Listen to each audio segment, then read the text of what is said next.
Welcome to Learn to Build and Build to Learn AWS IoT series. In any IoT application, it is crucial to keep track of accurate date and time for timestamping events, logging data, data synchronization, and scheduling tasks. In this video, we will explore RTC class and explain how we can keep track of date and time. I will also explain how RTC memory can be used to persist small data like state configuration across restarts. Let's get started. In RTC class, you will find couple of methods like date time. If you want to set the time, you can pass the date time tuple, which is 8 tuple with year, month, day, weekday, hours, minutes, seconds, and subseconds.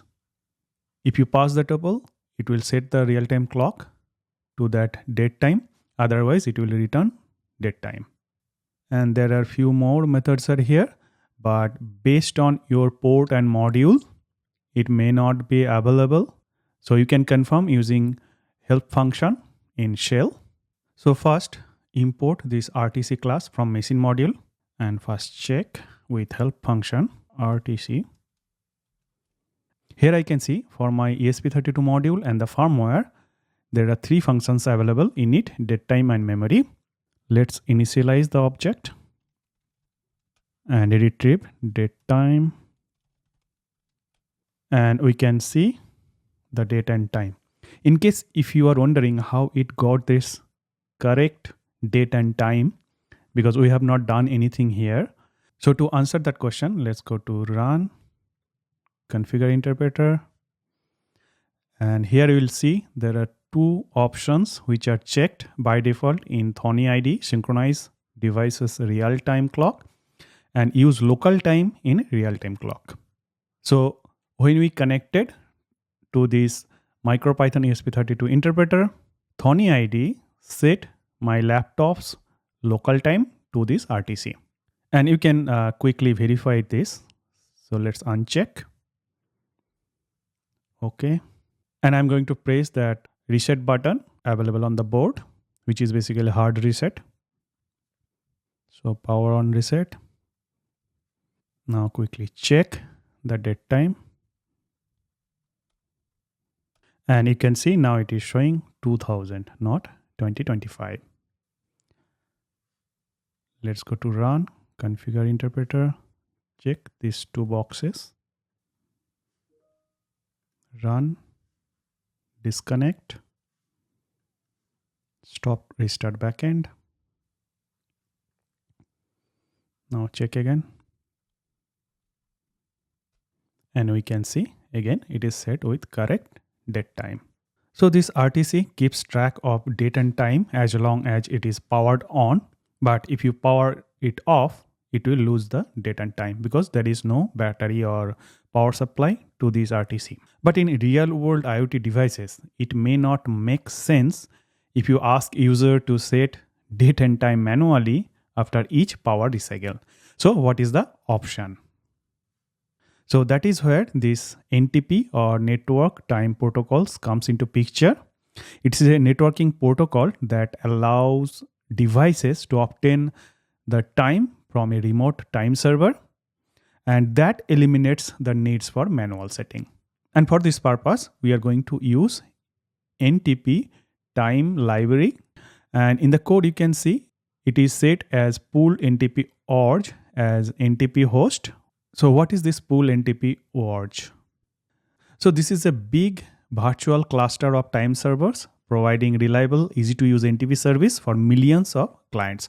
So you can see there are several thousands of active time servers which will provide the correct time.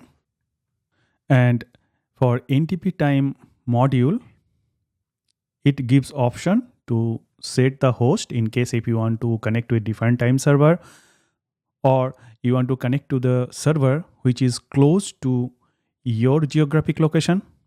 So in that case, you can use ntptime.host and set the host.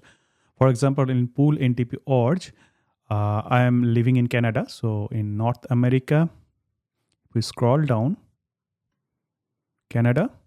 So I can set these as host.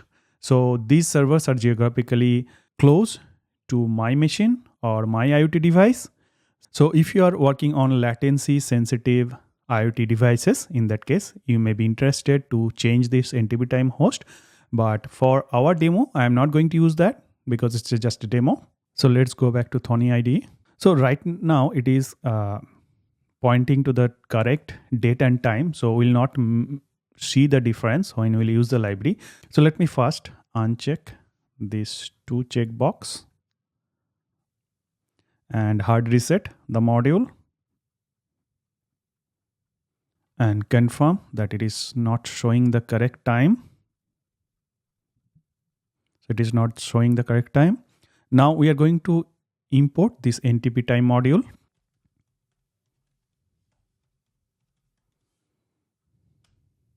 Help ntptime. We'll call to this set time function to set the real time clock. In case if you are wondering what happens in this method, we can quickly check. So when we call that set time method, it calls time method. And this time function goes to the time server host, retrieves the time, and then it calls RTC datetime function and pass that 8 tuple to set that real-time clock. Call set time ntptime dot set time. To check, we will call this RTC datetime. And you can see again it's showing the correct time. So in your main.py, you can write this small code to set this RTC date time. But one thing is that before you make the call, it has to be connected with Wi-Fi.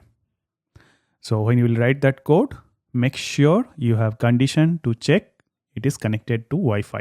Otherwise, it will not set that date time correctly. Next, we'll explore the memory function of RTC class. This memory function is used to store or retrieve data in real-time clock memory.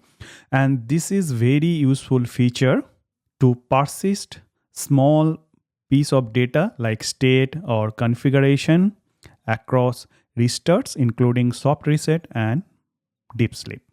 And remember, the data must be an object which supports buffer protocol. So when you will call this memory function and pass the data object, it will be stored. And when we will invoke that memory function without passing anything, it will retrieve that byte object. And don't forget, there is a limitation in data size. RTC user memory is 2048 bytes by default on ESP32 module. So use this memory wisely based on your use case. So first let's call the RTC memory to see whether anything is there or not. And it returned that bytes, and which is empty, nothing is there. So let's set something there. Memory, then bytes, hello, retrieve it. And it is going to persist this data even after deep sleep or soft reset. So let's try on deep sleep. Import machine dot deep sleep. Don't forget to pass some time, otherwise it will goes on indefinite sleep. Let's say 1 second. Oh, I misspelled that.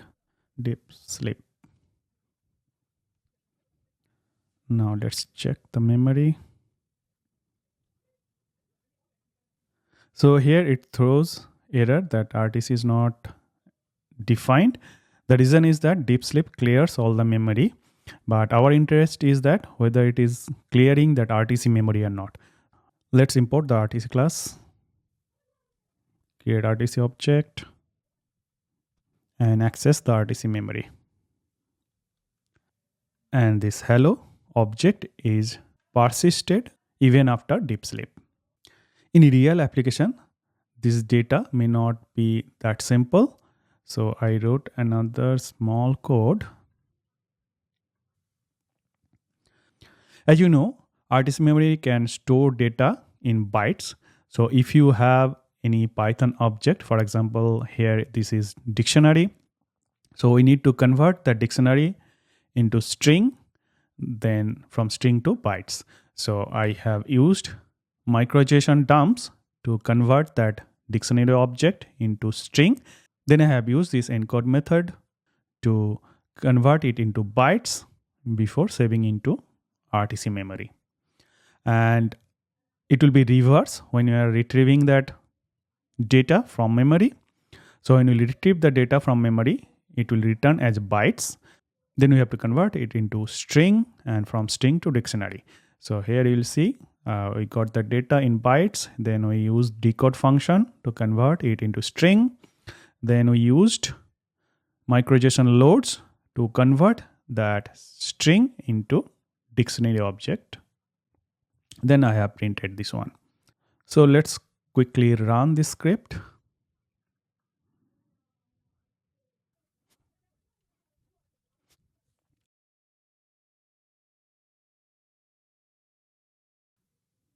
And it has first set the data, then it retrieved the data.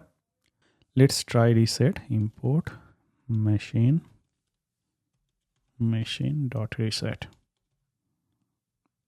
So this is hard reset. Now we'll check whether this data is persisted or not. RTC object. Now let's try to retrieve. And we can see even after hard reset, the data is still persisted. And this is very, very useful feature if you need to persist any configuration or any state before your application goes into deep sleep to save power, or if you want to store some configuration between restarts. And remember, this data will be persisted as long as the ESP32 module is powered on. If you switch off the power, this memory will be lost. That's it for this video. Hope it was helpful. Thanks for watching. See you in the next one.